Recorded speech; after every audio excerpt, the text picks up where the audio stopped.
You are listening to the Work-Life Eubiosis podcast with your host, Charleston Edwards. If this is your first time here, welcome. My goal is simple, to bring harmony and balance to this world, starting with the family. There is so much more to life than the 9 to 5, and this show is designed to bring you inspiration, motivation, and practical solutions to bring balance and joy back to your life. Work-life balance is not a myth, it's a choice. Themes on this show range widely between faith, family rhythms, work, and lifestyle philosophies. You will also hear burning ladder essays submitted by our community of friends and listeners who ditched the rat race, beat burnout to pursue a more balanced and purposeful life. My hope is that this show and the stories shared will provide encouragement, motivation, and will provide some ideas that will be valuable to you on your journey to work-life freedom. So let's dive into today's episode. The leap of faith is a choice made with no guarantees of what will happen next. Leaps help us grow. Our lives are meant to be in movement and not stagnation. To grow, we must go through seasons that stretch us and therefore changes us. Growth takes getting out of our comfort zones and building a dependency on God over a dependency on ourselves. More often than not, growth takes a bit of reflection to look back and realize the beauty of the pain, the purpose of a trial, or the place of pruning to see a place of growth. Over the next few weeks, I will be focusing on growth in the various work-life eubiosis channels.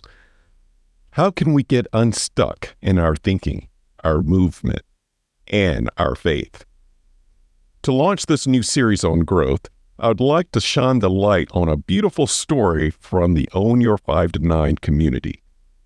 Today's episode will feature the Burning Ladder essay submitted by Leah.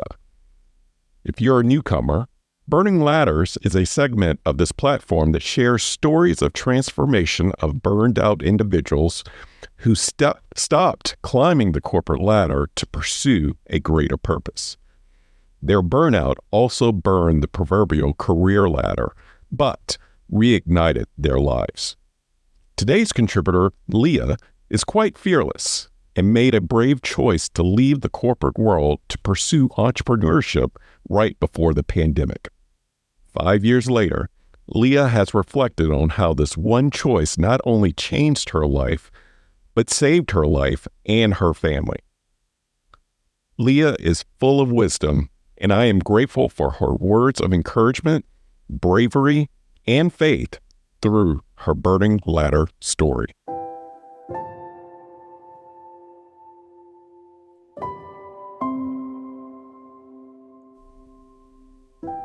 Dear listener, I burned the corporate ladder for myself and my family. At the point of my career pivot, I was working in end-of-life healthcare. My husband worked in aviation doing radio control. We would come home at night, sit on the front porch, and debrief the real-life tragic stories of death or family dysfunction that we had witnessed all day long. We would watch our toddlers sleeping in their beds and cry with overwhelming emotion. It was surprising to realize how many families suffer dysfunction that none of them want, and how often something random happens to take one of us away from each other. This is the reality of life. While deeply meaningful, those jobs had a profound emotional toll on both of us. The acute awareness of the shortness and preciousness of life resides with us still, thanks to the work we did, but we knew that we couldn't stand it forever. I wanted us to have more freedom, more joy, and to be more involved in the daily lives of my children and family. He had the best insurance and career trajectory with his employer, so we knew that I was the one who would need to make the leap. I started to feel the call to make the leap in 2018. in the form of getting out of deep debt. My husband and I were well employed, but living on the hamster wheel of existing paycheck to paycheck and the stress that it causes. After listening to a whole lot of Dave Ramsey, I pushed us into the snowball plan and held our toes to the fire. Much faster than we imagined, we were entirely out of debt and had amassed 4 months of living expenses. Finally, my dream of being with my young children and working part-time seemed like a real possibility. A background in business and management helped me know that I could always just start an LLC and just get some clients and be a consultant. I didn't actually know what that meant, but I knew that any LLC could be a solid vehicle sitting in the driveway of my life. The biggest fear was the act of starting, finding the courage to jump without the promise of security or structure. But my intuition was overwhelming, a voice shouting in my head and in my chest nearly every single day. Finally, in May of 2019, I left my full-time employer of 5.5 years, leaping into the abyss without any great plan.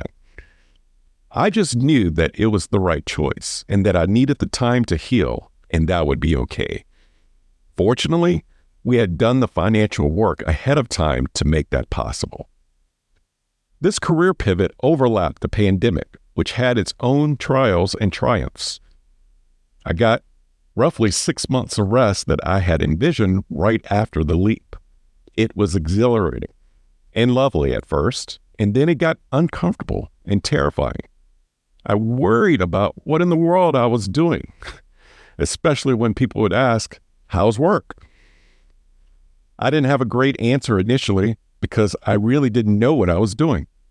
I wasn't putting a lot of effort into my business or finding clients. Like I said, I didn't jump with any great plan other than to take care of myself and my kids and do nothing for a while. I was winging it and doing so much laundry. Then my first client came along randomly as a friend said, "Hey, do you know anyone that does XYZ?" I started with them in the fall of 2019, and it seemed like that was chugging along pretty nicely. Then the pandemic hit.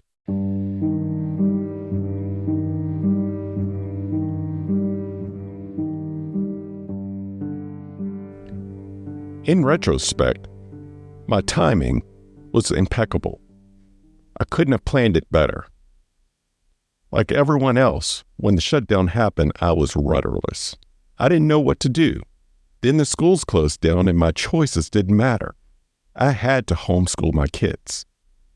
Juggling work from home and the constant needs of 2 small children was complete chaos. We were a total mess.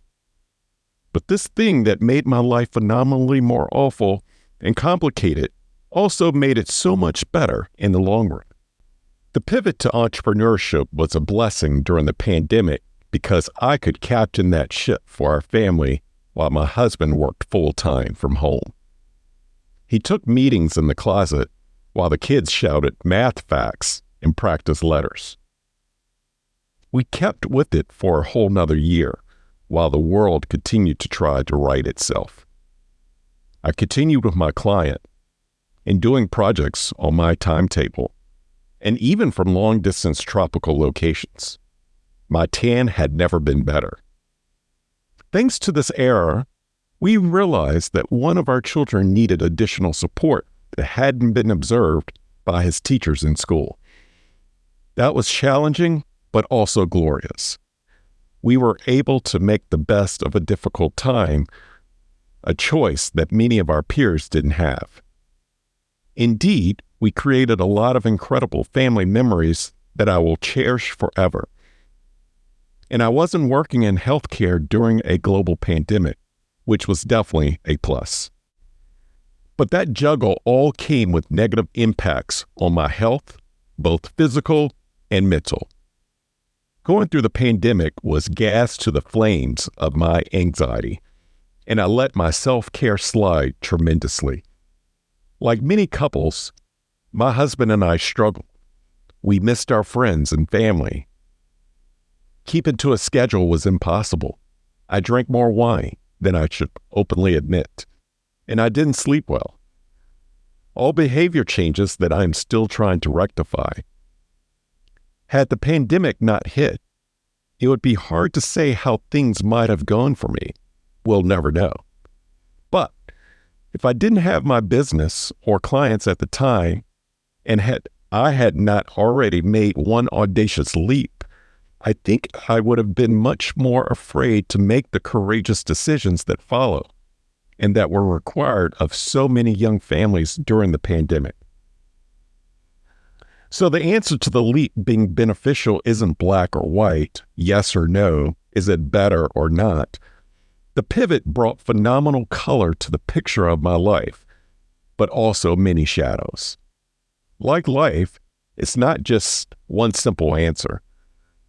Every choice has an opportunity cost, but there's always a trade-off. I have often considered the idea of just going back to full-time employment because it would be easier, simpler, or clear-cut. But I haven't yet. My health comes first.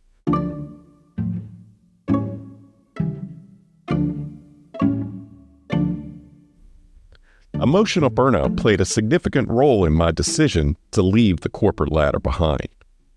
My symptoms came in the form of depression, sleeping too much, sleeping too little, eating junk and not caring about what I ate, not eating at all, and skipping meals, watching TV all the time and being on my phone all the time, not going outside, perpetuous anxious thoughts of not doing enough, and feeling overexerted. My former employee did an excellent job of acknowledging burnout and dealing with it. End-of-life care is a very challenging field, and some people aren't built for long careers in it. There's nothing wrong with that, and it's a highly valuable experience. It just wasn't diverse enough for a lifetime of work for me. Also, there was limited upward mobility, which was a major factor. Not every employer can offer upward mobility. So the reality is that sometimes there isn't a solution other than just getting out. With that being said, I've also experienced burnout in my current life due to the significant stress. So I'm hesitant to say that entrepreneurship is a way for anyone to avoid burnout. If anything, you have to be even more vigilant and more focused to prevent it. Because if you are your own boss, it's incredibly easy to just do something here and do something there and never get paid for the overtime.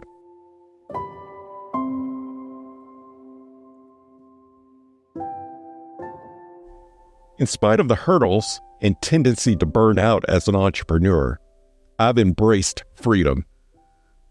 I find myself fiercely protecting it. I've had offers for more corporate opportunities, and it just makes my skin crawl, an actual visceral feeling of discomfort and queasiness.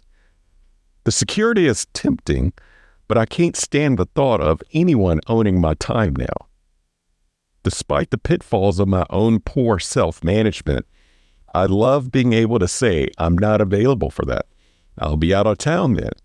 Can we make this an email instead of a meeting? Or, I'm at my hours for the month. Having boundaries and saying no is hard, but I'm getting better at it. I like being my own boss, even if I'm the toughest boss that I've ever had.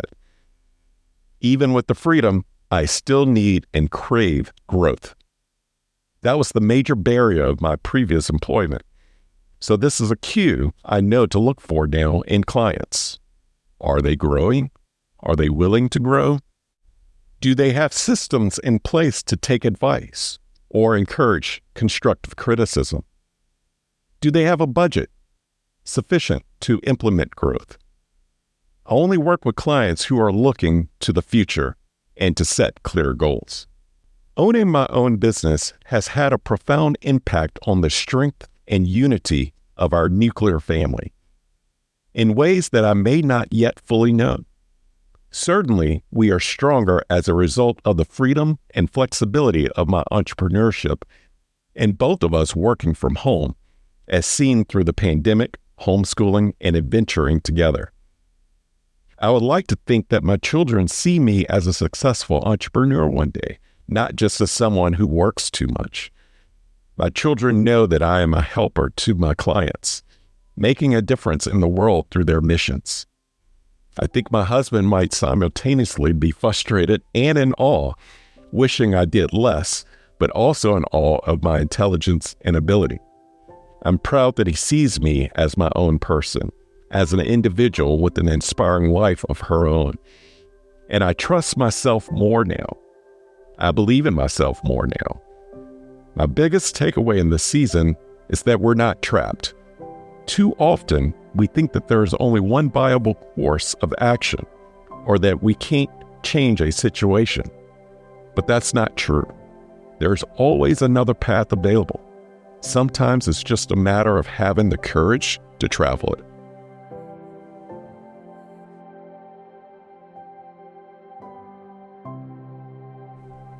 This episode is brought to you by Own Your 5 to 9, an organization committed to freeing families of the rat race and burnout. Every organization has a leader, mission, and a set of values that drives the organization. But this is commonly missed in the most important organization in the world, the family. An organization has one mission for how it will impact the world. Why not the family? An organization goes into strategic planning to align its values, mission, and projects. Why not the family?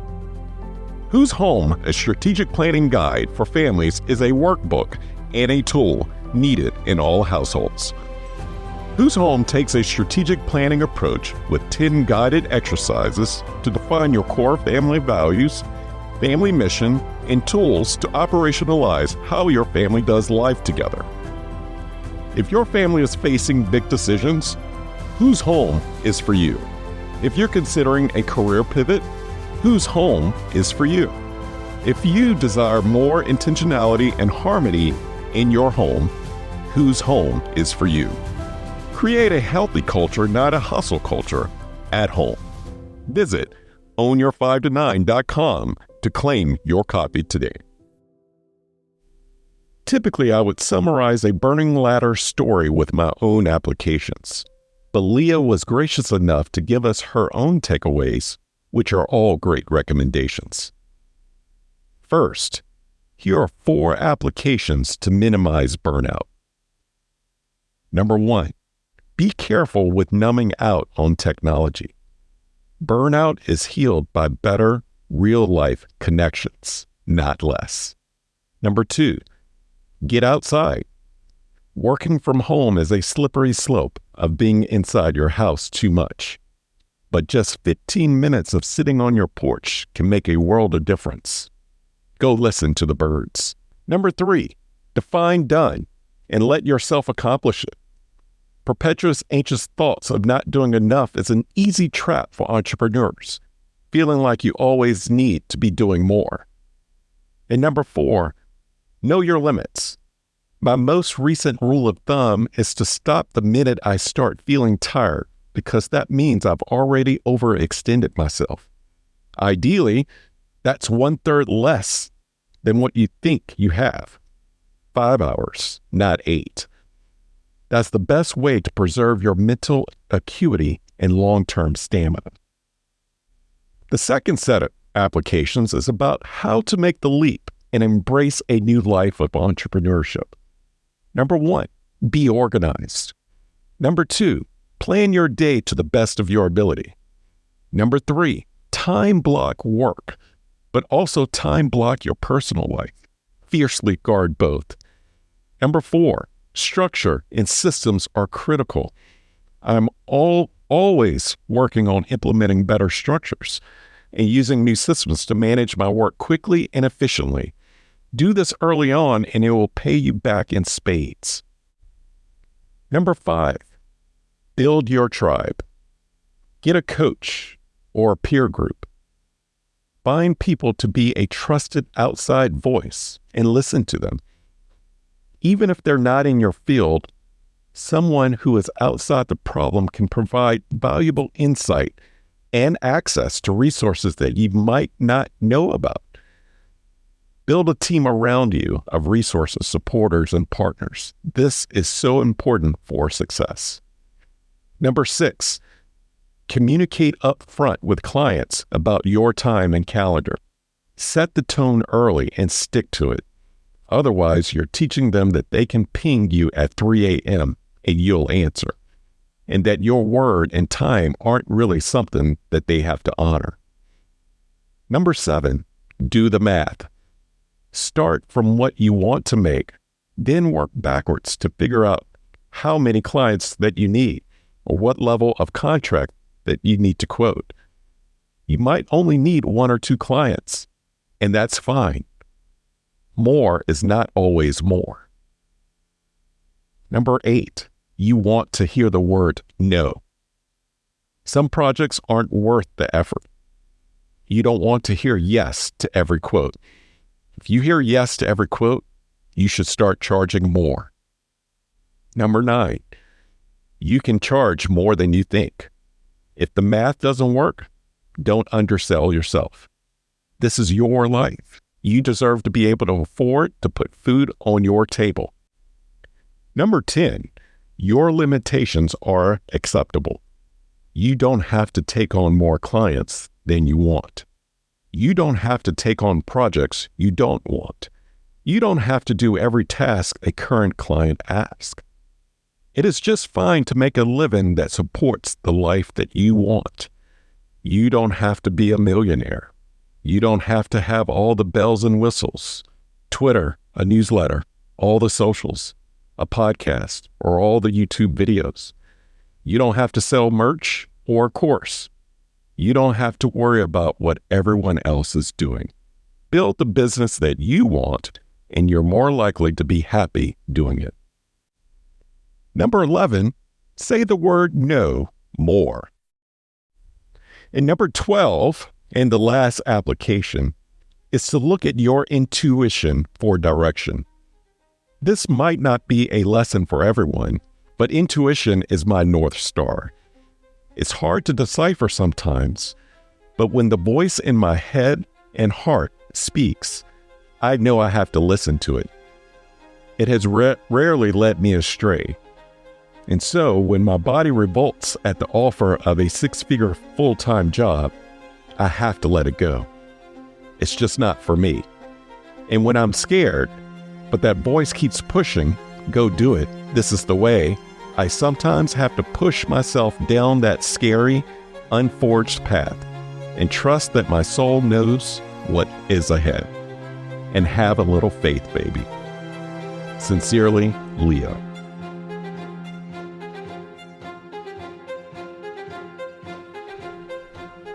Thank you for listening to the Work Life You by OSAS podcast, part of the Work Life resources created by Own Your 5 to 9. I hope that you have found encouragement and a few ideas to strengthen your journey to purpose, freedom, and balance. Have you overcome burnout and found a new way of life? Millions around the globe are still at the risk of burnout and losing it all, and your story may be the one that sparks not only a dream, but action. Visit ownyour5to9.com for more information and to submit your story. While you're there, join the Work Life You by OSAS newsletter and receive additional resources weekly right to your inbox. If you enjoy this podcast, take time to subscribe, rate, and leave a review. Share it with a friend or a loved one. Remember, the most important organization in the world is the family. Let's do our part to strengthen it. Thank you for listening.